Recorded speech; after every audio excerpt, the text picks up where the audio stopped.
get me.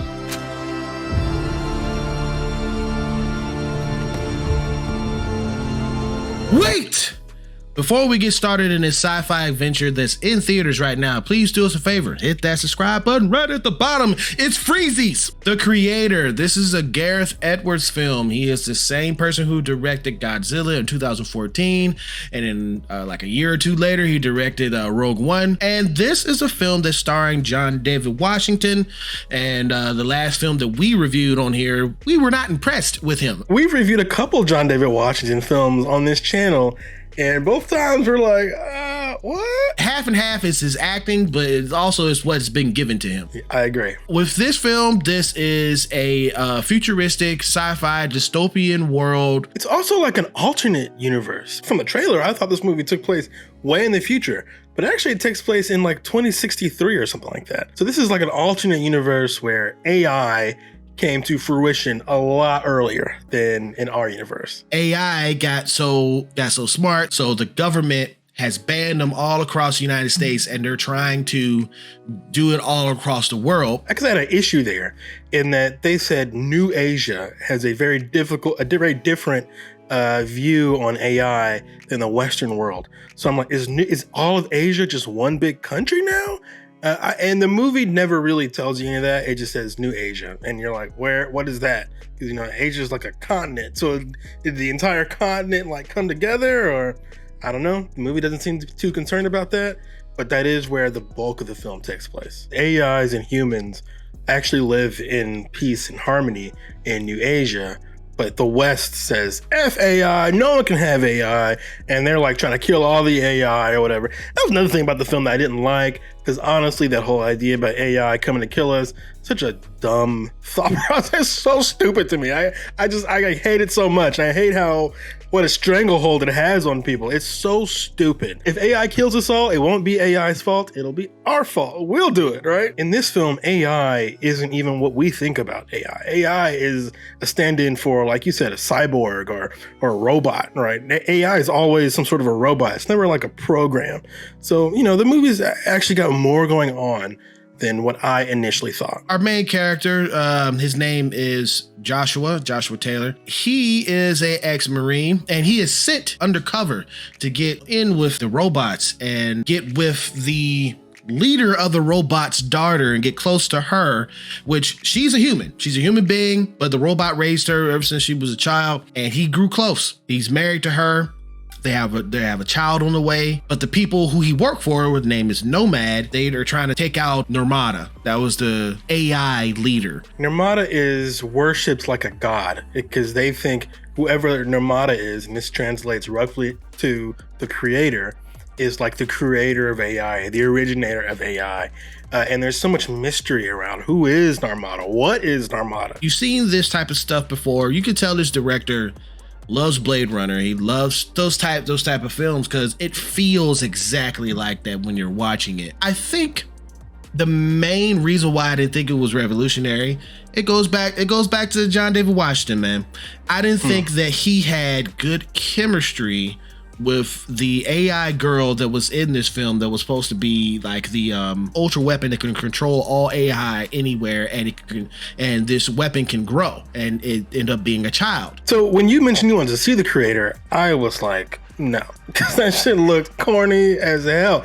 I don't know what is going on with some of these trailers, but I thought the trailer looked lame. So I kind of went into this movie, knives out already. It had already lost points for me just based off the trailer, which is so unfair. But when I actually sat down and watched the film, the movie starts with like this like fake newsreel type thing about, time gone past and AI. And I actually liked that. And I liked how the film was presented. And also, I think one of the reasons why I didn't like it, and I was kind of surprised at myself, because I always thought I was like above this, but I'm not. I think the reason why I didn't like it at first was because I didn't recognize it. And it's so rare these days to get original sci-fi in the theater. Usually it's based off a book, or it's based off a comic or something, right? Or something like that. But this is completely original. And I think that's very commendable for someone to get a wholly unique original story in the theater, and it looks as good as it does. It looks like a big budget film. And we all know the budget was actually about 80 million, which is a lot.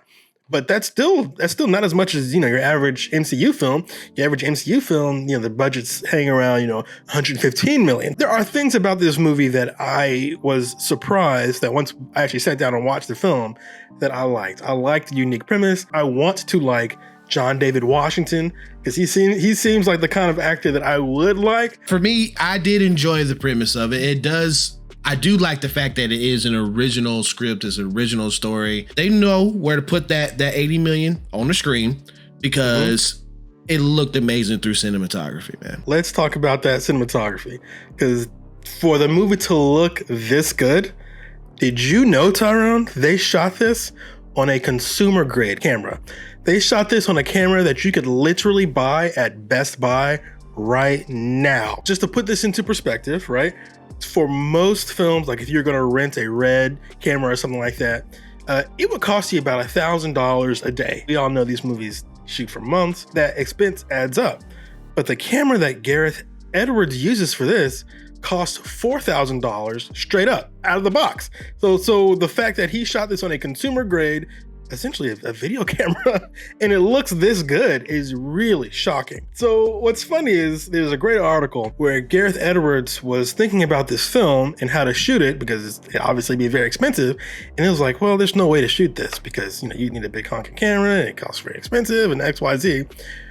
But while he was writing the film, there were some big changes in how consumer grade cameras take in light, right? Specifically digital cameras. They need less light in order to get a picture. The Flash used extremely expensive cameras, and the Flash's budget was so much higher than this film.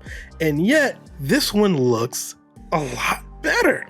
So I think this is a great example. I'll put a little asterisk here though. We don't know what lenses the man used, okay? But it does show that you don't necessarily need a high powered camera to make your image look fantastic. The production design on this film is incredible, and the fact that a lot of our characters have effects just like on their faces and on their heads the entire film, and for the most part, that's seamless.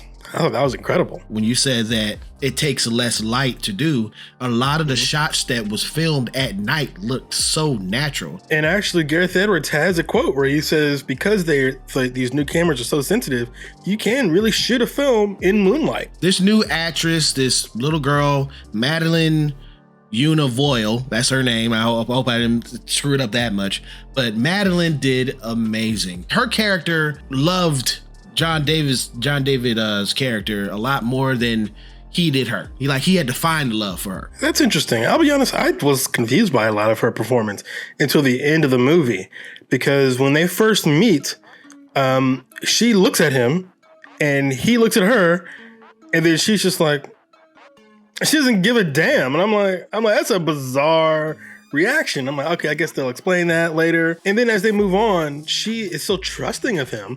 And I'm like, why? It would appear to me that this AI, this robot, has been locked in his vault her whole life. So like, why is she trusting this guy in particular? And I was really confused about that. And I thought that was, honestly, I'd be blunt with you, I thought that was shoddy filmmaking at the time. But it's not until later in the film where we realize, and this is a slight spoiler, she was actually programmed to trust him, programmed to like him. But that wasn't really explained until late in the film. So I thought I'll be honest, I thought her performance was odd. And I didn't understand the direction she was given. I thought Gareth Edwards made a mistake by having her trust this stranger just off rip for no reason. A stranger that is literally pointing a gun at her face. So for me, again, like this is maybe not a fault of her, but I wasn't really particularly blown away by anybody's performance, including John David Washington. So the big twist in the film is that he was undercover in the beginning of the film, trying to find out who Nirmata was. So he got real close to this woman. We end up actually falling in love with her. She got pregnant, and in the beginning of the film, she's immediately killed. And I was like, oh, they fridged the girl immediately. Okay, But again, the movie had more going on. She actually wasn't dead and XYZ. But we learned that the big twist is she was Nirmata. She was the person who was worshipped as a god, as the leader or creator of AI. Because I guess the actual creator was her father. So now her father's dead. She's now Nirmata. And so she, in secret, created an AI based off of the unborn embryo of their child. And that AI turns out to be Alfie, aka Alpha Omega, the beginning and the end, and that's the weapon. That's this little girl, and so that's why she was so trusting of him, even though he didn't earn it. Exactly. It's the way you say it. He didn't earn it. No, I was confused by that, by her behavior. I'm like, what is he? Why?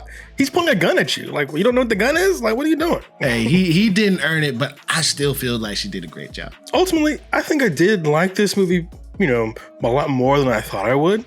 But one thing I thought was weird in the movie, and I have no clue what Gareth Edwards was trying to say by this.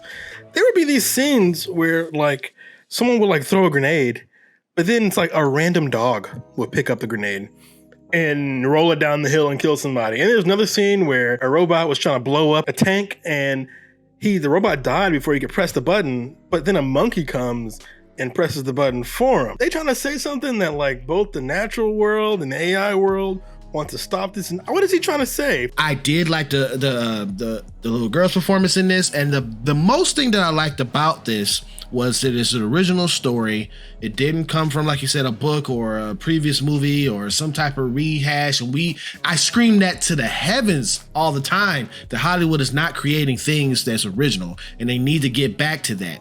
And also, the budget is crazy low.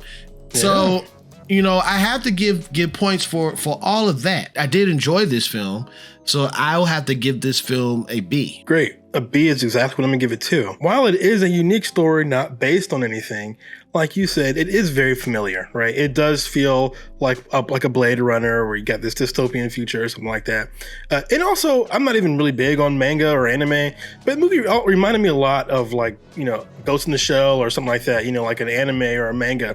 And so I could definitely feel those influences on this film. But while the movie is unique, and while the filmmaking techniques I think are very notable, I do think this movie is a bit too familiar. And the fact that this entire film is on the back of a child actress, I think unless that actress blows you out the water, the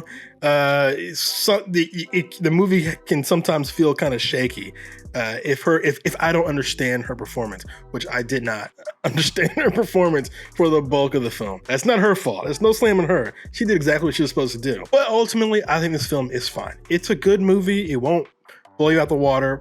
But I could see at some point in the future this being kind of a cult hit. I could see that, mostly because it's a unique story. Do you recommend people going to see it? Much to my surprise, I do recommend you go see it. This movie was just good for me too, and I do recommend you guys going to see it in theaters. It's definitely a popcorn film. More importantly, do you recommend this film? Have you seen the creator? Let us know how you feel about it in the comments down below.